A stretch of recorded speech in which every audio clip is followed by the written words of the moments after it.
Hello from the cafe at the North Hills Community Baptist Church. This is Pastor Tim with some midweek thoughts.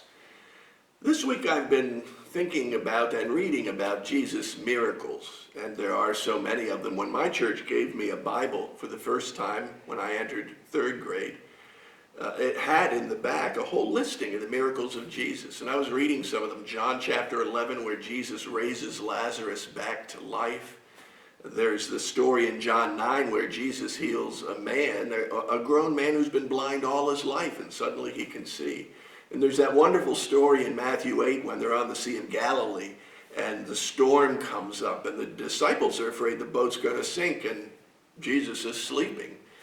But when he wakes up, he says, "Be still," and the waves and the storm stops. Incredible miracles, miracles that surely would help prove that Jesus is the Son of God. But the one that really tripped me up this week is in John chapter 2.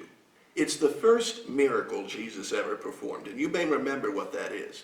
It's the turning of the water into wine at a wedding feast at Cana.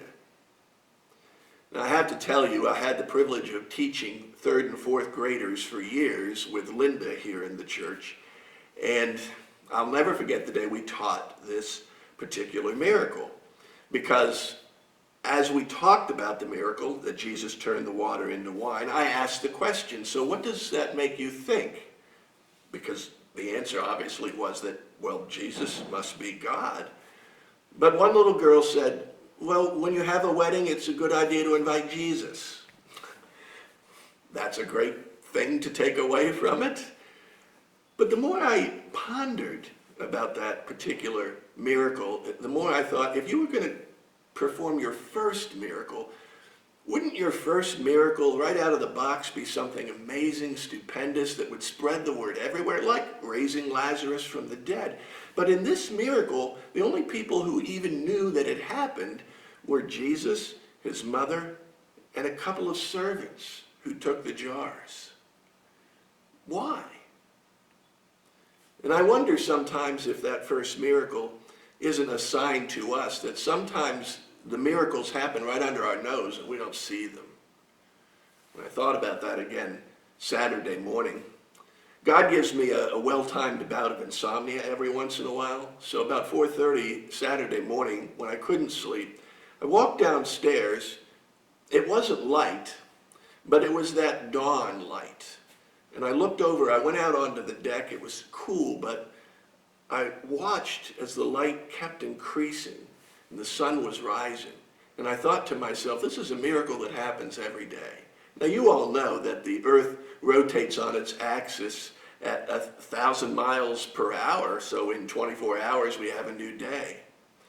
But did you know that the earth revolves around the sun at 67,000 miles per hour? And our solar system whirls around our galaxy at 490,000 miles per hour.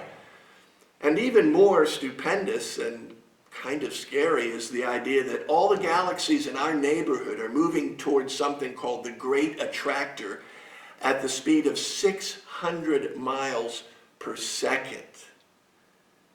And we never even get dizzy. We never even know it's happening. What we do is wake up in the morning and see the sun come up and say, oh, it's Thursday. But there are miracles happening all around us. And what I'd like to ask you to do is to think about some of the things you encounter in the days of the week that remain. Something as simple as the sun rising each day or setting each night, or a child on your lap, or a smile from another person. God is present, whether we see it or not. Our prayer is, Lord, again, help us to see what you're doing in the mighty and in the minute. Have a good week.